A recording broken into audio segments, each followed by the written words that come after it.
wasallam ala asyrafil anbiya'i wal mursalin sayyidina Maulana Muhammadin wa ala alihi wa sahbihi ajma'in. Yang saya hormati para ibu yang dimuliakan. Pertama-tama marilah kita panjatkan puji syukur kita kepada Allah Subhanahu wa taala yang telah mengumpulkan kita di majelis ini. Mudah-mudahan pertemuan kita selalu diridhoi oleh Allah Subhanahu wa taala dan menjadi awal pertemuan kita di surga dengan Allah Subhanahu wa taala. Kedua kalinya salawat dan salam semoga tetap tercurahkan pada junjungan kita Nabi Muhammad sallallahu alaihi wasallam yang kita harapkan syafaat-syafaatnya. Semoga semua yang di sini mendapatkan syafaatnya baginda Nabi Muhammad sallallahu alaihi wasallam baik dalam kehidupan di dunia ini lebih dari di kehidupan akhirat nanti. Bapak-bapak, ibu-ibu yang dirahmati oleh Allah, alhamdulillah kita sudah memasuki hikmah yang nomor 74. Sebelum kita baca, marilah kita kirimkan surah Al-Fatihah kepada mu'alif kita Imam Ibnu Athaillah As-Sakandari. Mudah-mudahan dengan mempelajari kitab yang kita sudah diberikan kepada Allah Subhanahu wa taala. Ala dini wa kulli niyatin shalihah. Al-Fatihah.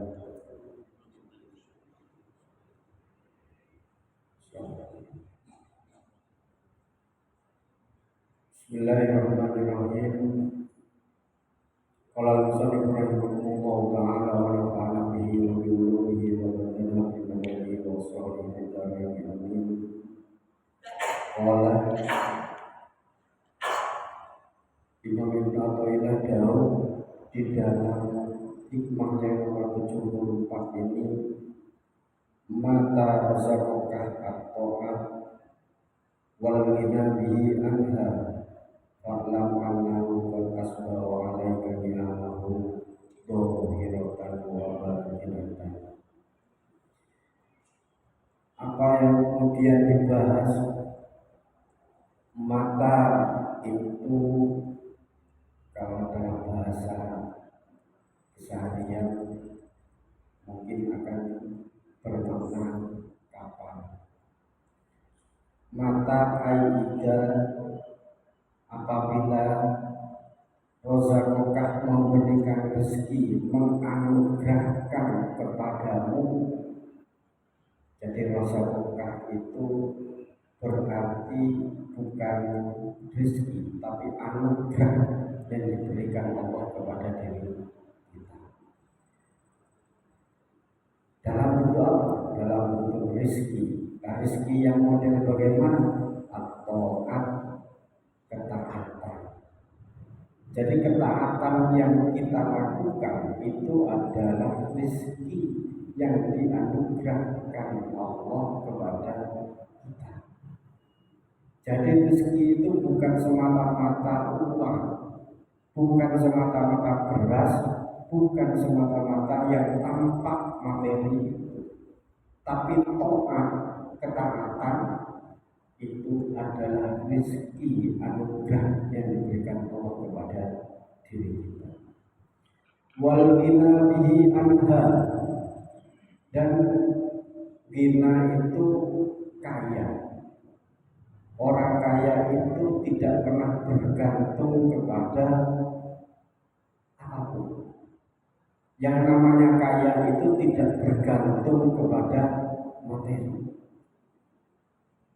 Sehingga kemudian wal ghina di sini artinya adalah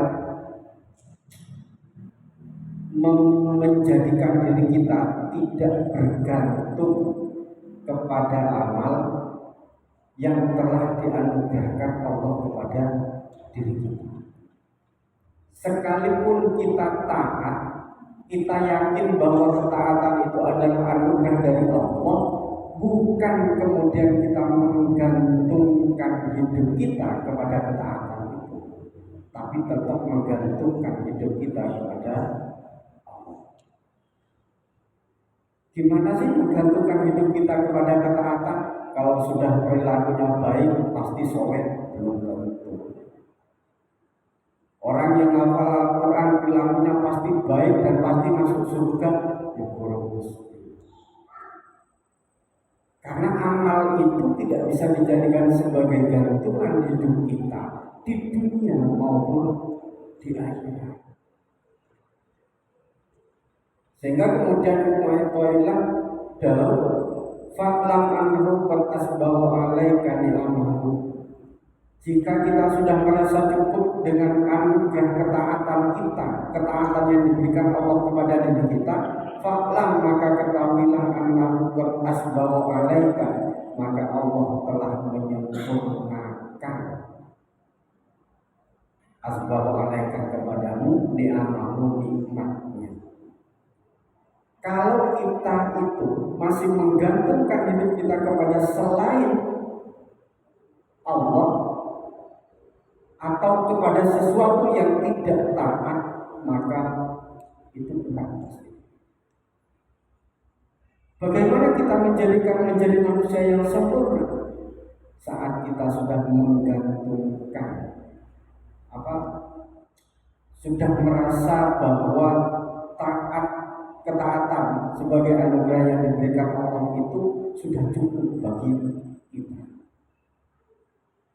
Sehingga kemudian orang yang berpikiran seperti itu pasti kemudian jabalaka raf'ul darajat. Orang yang berpegang teguh kepada ketaatan pasti derajatnya akan diangkat oleh Allah, derajat di dunia maupun di akhirat. Kok bisa pasti? Karena orang taat itu pasti dekat dengan Allah. Orang yang melakukan perintah-perintah Allah dan menjauhi semua yang dilarang oleh Allah. Kalau itu yang kita pegang, maka jabalaka rabbul darajat. Pasti Allah akan mengangkat derajat orang yang model seperti itu. Apa kemudian yang disempurnakan? Nikmat yang model seperti apa yang disempurnakan oleh Allah? Dohirkan wa batinatan. Secara dohir, secara materi, semua yang kita lalui di dunia Allah akan sempurnakan. Begitu juga secara batin yang ada di dalam hati kita. Jadi kasarnya begini, lek pingin sugih yo kudu taat,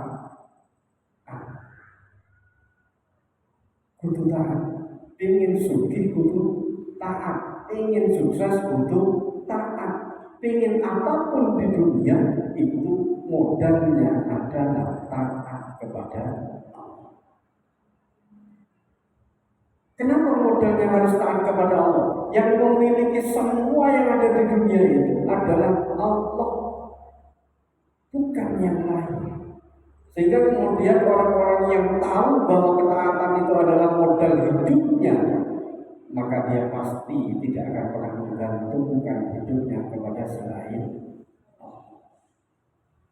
Dia akan pernah. Kenapa? Karena memang manusia itu yang dicari itu hanya dua.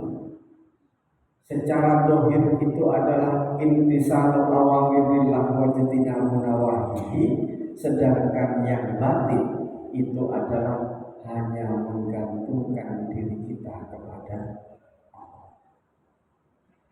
Kalau kita melakukan perbuatan baik, perintah Allah kita jalani, kita sudah menjauhi segala bentuk larangan Allah, tapi hatinya secara batin apakah dia masih menggantungkan kepada selain Allah atau tidak? Sehebat apapun kita taat intisalu awamirillah wa jtinabu nawahihi secara dohir, tapi hatinya tidak pernah dididik dan tidak pernah dibenarkan, maka itu juga akan mengurangi kepada kedekatan kita pada nikmat-nikmat yang disempurnakan oleh Allah. Sehingga kemudian secara dohir nikmat itu apa? Nikmat dohir itu kayak kita sudah diberi kemampuan oleh ibadah oleh Allah. Itu nikmatnya dohir luar biasa. Kita masih berdiri untuk sholat, itu sudah nikmat yang luar biasa. Kita dikir di sini dalam kondisi yang sehat pun itu adalah nikmat yang luar biasa. Nah ini yang harus kita renungkan. Bukan hanya sekedar persoalan materi, tapi kemampuan kita untuk melangkah ke masjid, untuk melakukan ketaatan, itu adalah nikmat yang besar yang diberikan Allah kepada diri kita. Banyak manusia yang kemudian hartanya luar biasa, tapi dicabut kesehatannya. Banyak. Sehingga kemudian kemampuan kita beribadah itu memang nikmat yang luar biasa yang harus kita pahami dan harus kita syukuri.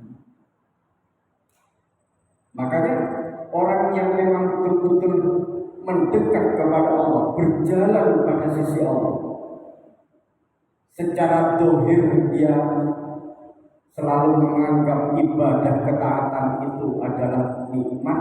Yang kedua adalah istiqomah.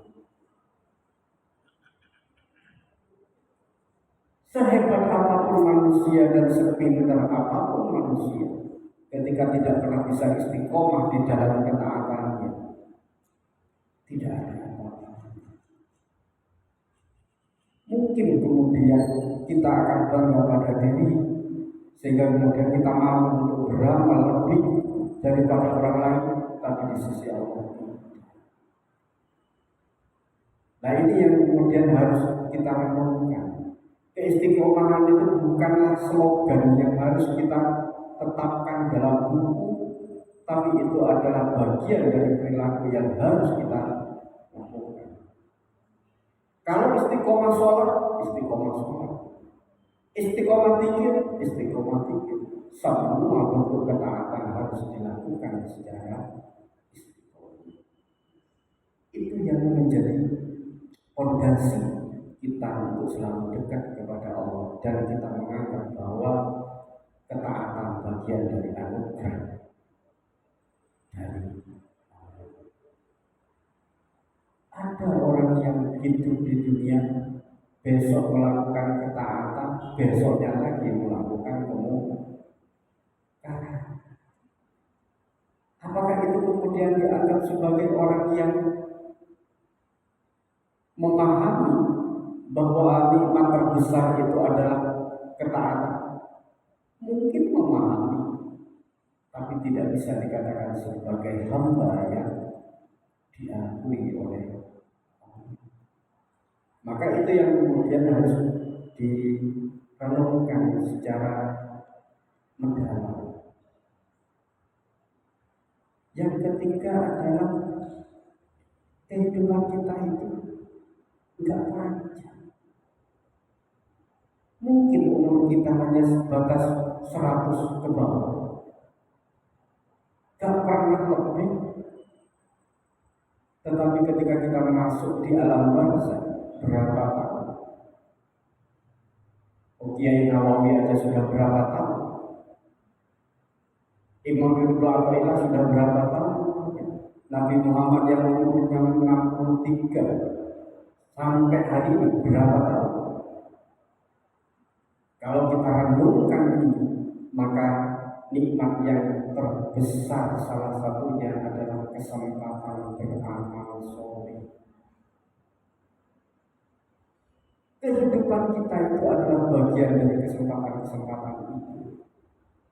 Tetapi ada yang mengambil bahwa kesempatan itu sebagai bagian dari amal soleh, ada yang mengambil kesempatan itu untuk tidak beramal soleh.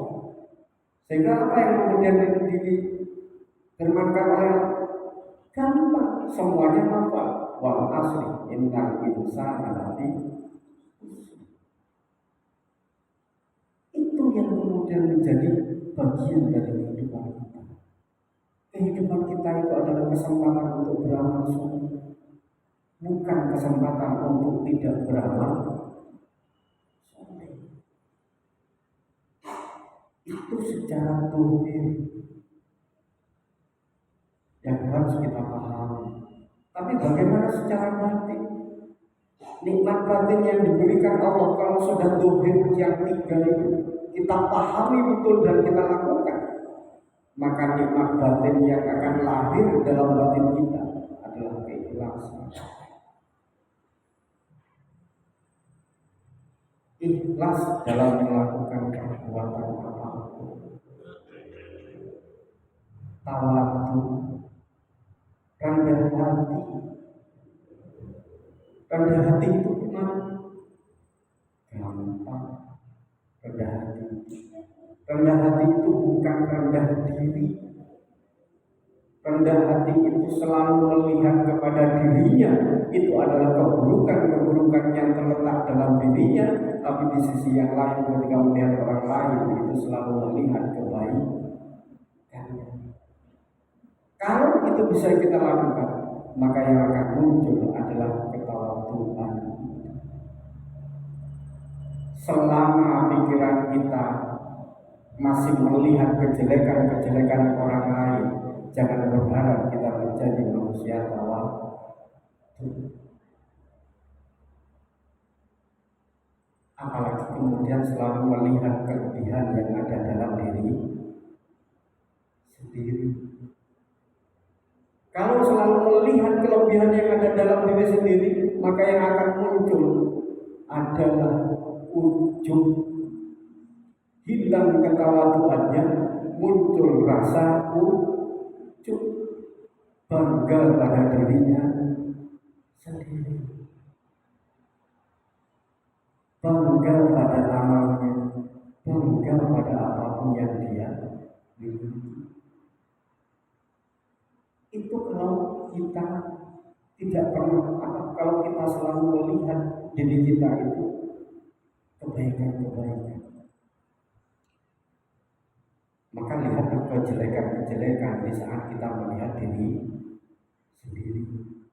Jangan melihat kebaikan-kebaikan, karena kita yakin bahwa kejelekannya lebih banyak daripada kebaikan. Cuma karena satu kebaikan diungkit, dibicarakan sering, akhirnya kelihatan banyak, padahal satu. Nah ini yang harus dipahami, bahwa nikmat dohir modelnya seperti itu. Salah satunya nikmat yang batin adalah, kenapa kita harus mengasah kepada memahami nikmat dohir dan batin? Karena kita memiliki satu keyakinan bahwa segala nikmat itu adalah dari Allah.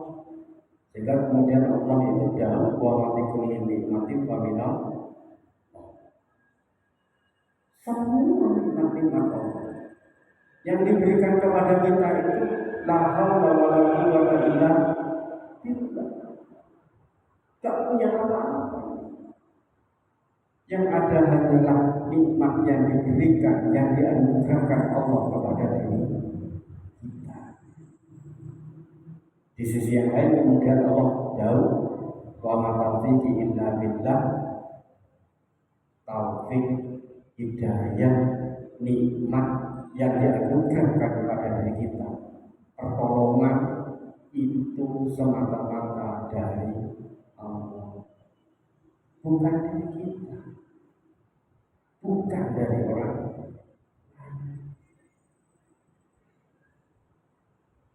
Bapak-bapak, ibu-ibu yang dirahmati oleh Allah, kenapa kita diajari seperti ini oleh imam-imam kita? Agar kehidupan kita itu tidak pernah bergantung kepada amal kita.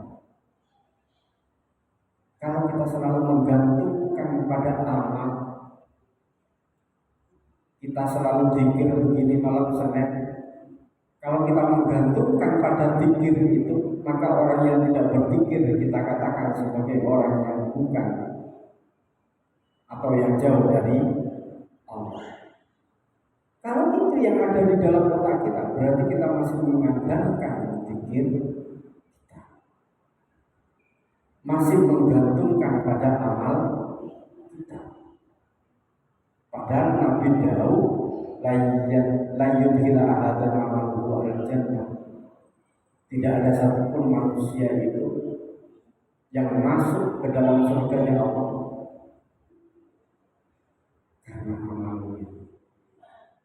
Tidak ada. Karena kalau dihitung, dihisap secara benar, banyak jelek. Maka apa yang memasukkan kita kepada Allah, kepada surga Allah? Rahmat, anugerah, pertolongan dari Allah, bukan amal. Nah, ini yang diajarkan oleh Nabi kita. Sehingga kemudian surga itu tidak bisa dibeli dengan amal kita. Kita sholat malam seakan-akan kita sudah masuk surga. Gak bisa. Kita baca Al-Quran, hafal Al-Quran, seakan-akan kita masuk surga. Kan ada, iya ada, sejarahnya juga ada. Abdurrahman bin Muljam bin Sayyidina Ali itu adalah hafal Al-Quran, tapi menjadi pembunuh. Nah, ini yang kemudian amalia-amalia yang kita lakukan itu tidak bisa menjadi gantungan hidup kita. Tapi apakah amal itu bisa menjadi sebab dari kebaikan hidup kita? Iya. Sebab kebaikan, bukan sebab untuk masuk surga.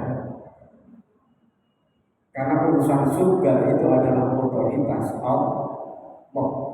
Tapi untuk menjadi manusia yang soleh di masyarakat, maka dilihat dari amal perbuatannya. Kalau lakunya baik, amalnya baik, masyarakat pasti akan melihat dia sebagai orang baik. Nah, itu yang kemudian dijadikan sebagai sebab amalia kita bisa dijadikan sebagai sebab dari akibat yang akan diperoleh itu, tetapi bukan kepada surga, bukan kepada kedekatan kita dengan Allah. Kenapa? Karena yang menjadi penentu kita selamat dan tidak itu bukan amal kita, tapi rahmat Allah. Banyak orang yang jalan di pinggir, jalan kaki di pinggir, bayangan dia kan sudah selamat, pasti selamat. Oh, jalan yang di pinggir, jalan kaki lagi. Tapi berapa banyak orang yang ditubruk sekalipun jalan kaki di pinggir dan kemudian tidak selamat? Banyak. Itu menjadi salah satu potret bagi kita bahwa amal kita, pikiran kita itu bukanlah sesuatu yang bisa menyelamatkan diri, tapi yang bisa menyelamatkan adalah Allah Subhanahu wa Ta'ala. Makanya Imam Al-Ghazali kemudian tahu nikmat zahir dan batin ini tidak akan pernah masuk dalam hati kita di saat kita masih menyimpan rasa ujub dalam diri.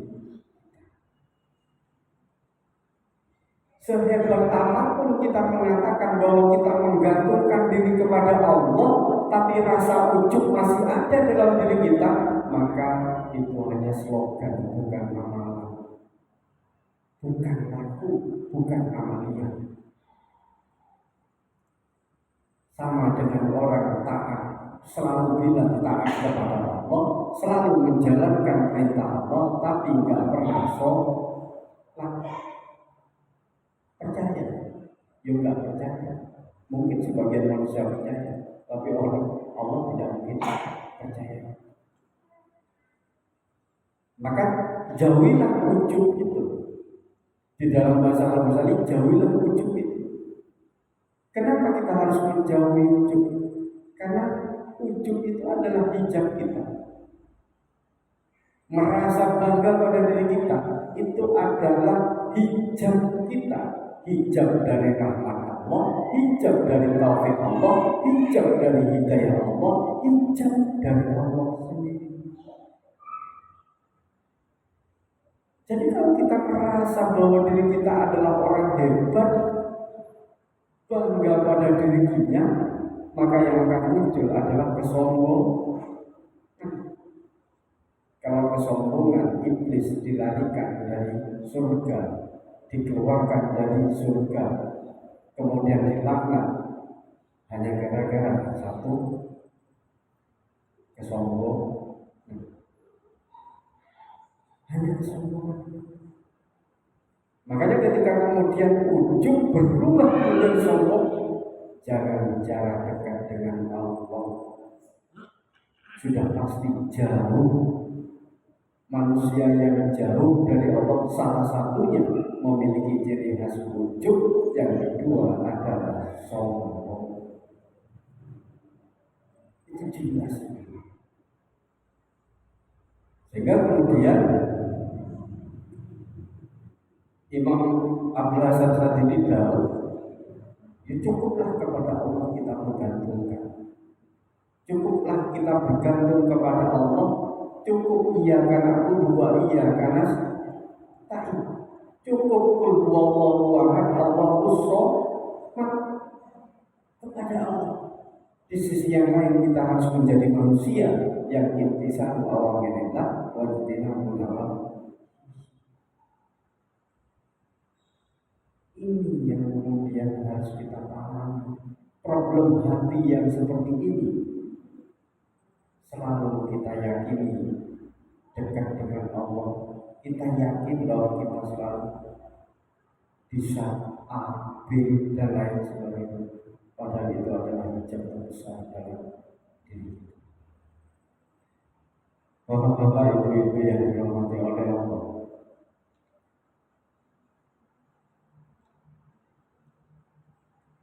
kita melihat nikmat. Kalau dalam bahasanya Imam Ibnu Athaillah ya, min alamatil i'timadi ala amal sholih rajah inda wujudis salam. Kalau kita melakukan dosa karena al-insan makhluk tawan bisa. Kalau kita melakukan dosa, maka kita harus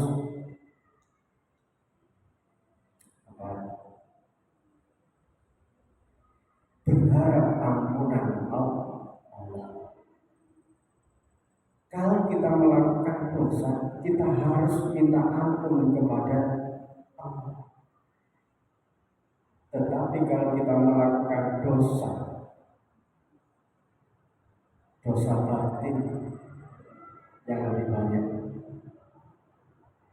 tidak minta ampun kepada Allah, maka itu adalah tanda dari manusia-manusia yang punya rasa ujub dan sombong dalam hatinya. Sesederhana itu kemudian kita memahami perjalanan kehidupan manusia di dunia ini. Bapak-bapak, ibu-ibu yang dirahmati oleh Allah, ada banyak yang harus kita kikis, penyakit-penyakit hati yang harus kita buang dalam diri kita. bukan hanya sekedar ujuk, bukan hanya sekedar sombong, tapi riya juga, pamer kepada orang, pamer kepada keluarga, pamer kepada anak, pamer kepada siapapun. Itu adalah hijab dirinya dengan Allah. Nah itu dalam bahasa ulama kemudian disebutkan, kalau kita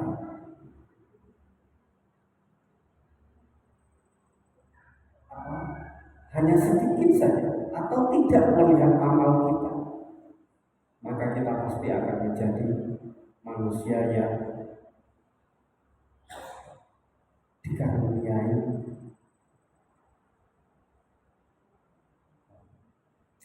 taufik pertolongan dari Allah. Kalau kita tidak pernah melihat kepada amal kita hanya sekedar menggantungkan kepada Allah, maka menggantungkan itu dalam bentuk ketaatan. Kalau kita sudah taat, otak kita sudah selalu mengatakan bahwa kita harus taat kepada Allah, dimanapun kita harus taat kepada Allah dengan tidak melanggar berbagai perintahnya, tidak melanggar berbagai larangannya, maka yakinlah bahwa Allah akan menolong kehidupan kita. Yakin. Kita kan nggak pernah yakin, cuma pura-pura yakin. Berapa banyak manusia yang bilang kita adalah bertakwa, tapi yakin nggak kalau Allah yang memberikan rezekinya? Ya. Padahal Al-Quran sudah jelas. Kalau kita bertakwa, pasti Allah akan memberikan rezeki dari orang yang tidak akan pernah disangka. Tapi kita tidak pernah yakin. Nah ini yang harus kita koreksi dalam diri kita. Bahwa Bapak Ibu yang dirahmati oleh Allah, salam semuanya.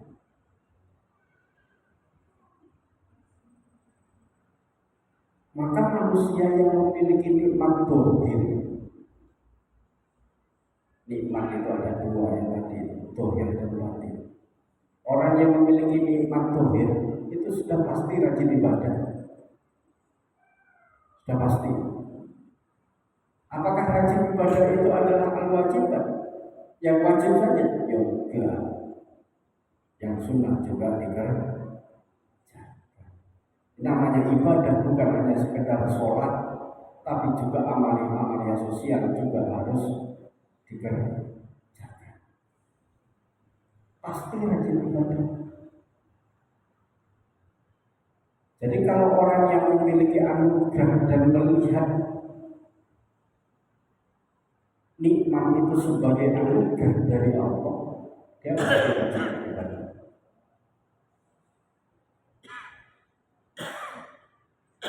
Bapak-bapak, ibu-ibu yang dirahmati oleh Allah, sedangkan dalam konteks batin ada tawadu, mudah memaafkan dan lain sebagainya. Apa yang kemudian kita harus lakukan?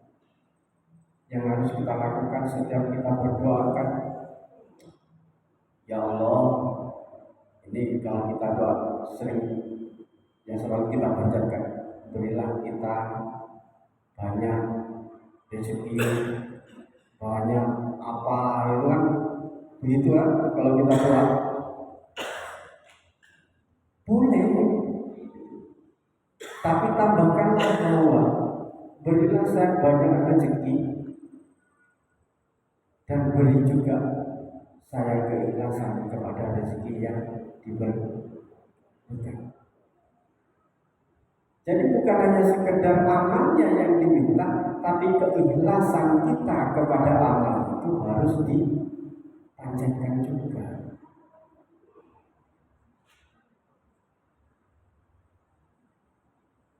Banyak juga jangan saya sebagai manusia yang tidak ujub, jauh dari ujub itu banyak doa-doa yang seperti itu. Dan itu harus kita doakan. Jangan jadikan kita sebagai orang yang punya ujub, punya ria, atau kita selalu dijauhkan dari ujub, kita selalu dijauhkan dari ria, kita dijauhkan dari manusia-manusia atau sosok manusia yang bergantung kepada amal perbuatan kita. Itu yang harus kita mintakan. Jadi jangan hanya sekedar minta amal materinya saja, tapi minta juga keikhlasan terhadap materi yang diberikan Allah. Khawatirnya apa? Kalau kita minta materi kepada Allah, ternyata yang diberikan Allah tidak sesuai dengan pikiran kita. Sehingga kemudian ketika tidak sesuai dengan pikiran kita, maka yang harus kita minta adalah keikhlasan menerima apa yang diberikan Allah. Bapak-bapak, ibu-ibu yang dirahmati oleh Allah, teruslah beramal, teruslah taat kepada Allah sepanjang kehidupan kita. Semoga kita semua menjadi manusia-manusia yang dianugerahi ketaatan yang luar biasa, dianugerahi kenikmatan-kenikmatan yang diberikan Allah kepada diri kita, dijauhkan dari segala bentuk ujub dalam hati kita, dijauhkan dari segala bentuk ria dari hati kita, dan dijauhkan dari manusia-manusia yang mendolimi kita, dijauhkan hati kita dari sosok yang selalu menggantungkan kepada amal-amal kita. Amin amin ya rabbal alamin. Saya akhiri. Wassalamualaikum warahmatullahi wabarakatuh.